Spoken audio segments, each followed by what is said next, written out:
मुझे ऐसा कोई गुरु नहीं है कि मेरी जिंदगी सबके लिए मिसाल बनेगी, मगर ये हो सकता है कि कोई मायूस बच्चा किसी गुमनाम सी जगह से ताल्लुक रखता हो, वो ये पढ़े और उसे हौसला मिले, वो ये पढ़े और उसकी उम्मीद रोशन हो जाए। हो सकता है ये कुछ बच्चों को नाउम्मीदी से बाहर ले आए और जिसे वो मजबूरी समझते हैं वो उन्हें मजबूरी ना लगे। ये कुछ लाइनें लिखी थी भारत रत्न डॉक्टर एपीजे अब्दुल कलाम ने। दोस्तों, आज के इस वीडियो में मैं आपको कलाम साहब के वो किस्से सुनाने वाला हूं जिन्हें सुनकर आपके सोचने समझने का तरीका बदल जाएगा और आप अपने अंदर एक नई एनर्जी फील करोगे। So let's start the video. दोस्तों, आपको पता है कलाम साहब ने शादी क्यों नहीं की? इसका सिर्फ एक रीजन था और वो रीजन यह था कि कलाम साहब सबसे ज्यादा अपने काम से प्यार करते थे। जिस दिन उनकी सगाई होनी थी उस दिन भी वो अपने काम में इतना बिजी थे कि अपनी सगाई तक भूल गए और उस दिन उन्होंने शादी न करने का फैसला किया। उन्होंने एक इंटरव्यू में कहा था कि इंसान शादी और बच्चे अपनी सेल्फिशनेस के लिए करता है और मैं सेल्फिश नहीं होना चाहता।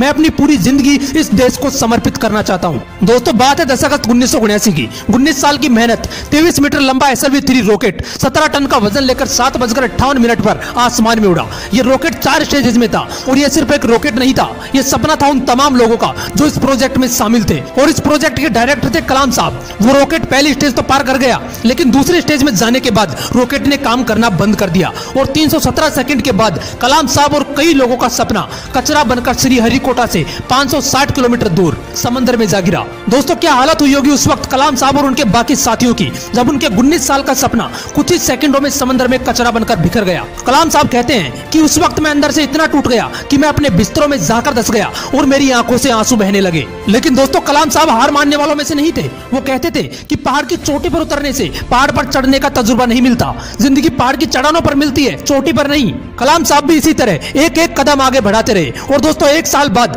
18 जुलाई 1980 सुबह 8:03 पर हिंदुस्तान का पहला सैटेलाइट रोहिणी अंतरिक्ष की ओर निकल पड़ा और अगले 2 मिनट के अंदर रोहिणी सैटेलाइट अंतरिक्ष में था। कलाम साहब ने लिखा है कि उन्होंने उस दिन अपनी जिंदगी के सबसे अहम अल्फाज अदा किए क्योंकि उस दिन उनके 20 साल की मेहनत अंतरिक्ष में थी। दोस्तों, उस दिन हमारा देश उन मुल्कों में शामिल हो गया जिनके पास खुद का सैटेलाइट लॉन्च करने की ताकत थी। ये सब हो पाया एक इंसान के मेहनत की बदौलत। दोस्तों, जब कलाम साहब को राष्ट्रपति चुना गया तो उनके स्वागत के लिए जोरों शोरों से तैयारियां की गई। राष्ट्रपति भवन को बहुत ही खूबसूरत तरीके से सजाया गया, लेकिन ये बहुत कम लोग जानते हैं कि जब कलाम साहब वहां पहुंचे तो वो सिर्फ 2 सूटकेस लेकर पहुंचे। एक सूटकेस में कुछ कपड़े थे और दूसरे में किताबें। इसे कहते हैं किताबों से प्यार। अगर इस वीडियो को कोई स्टूडेंट देख रहा है तो एक बात हमेशा ध्यान रखना कि जितना आप किताबों से प्यार करोगे ये किताब आपको उतना ही बड़ा बनाती चली जाएंगी। ये किताबें ही थी जिन्होंने कलाम साहब को इतना बड़ा बना दिया। आपको पता है पूर्व राष्ट्रपति कलाम साहब सादगी और ईमानदारी जैसे गुणों की मिसाल थे जो आज के राजनीतिक परिदृश्य में दुर्लभ हो चले हैं।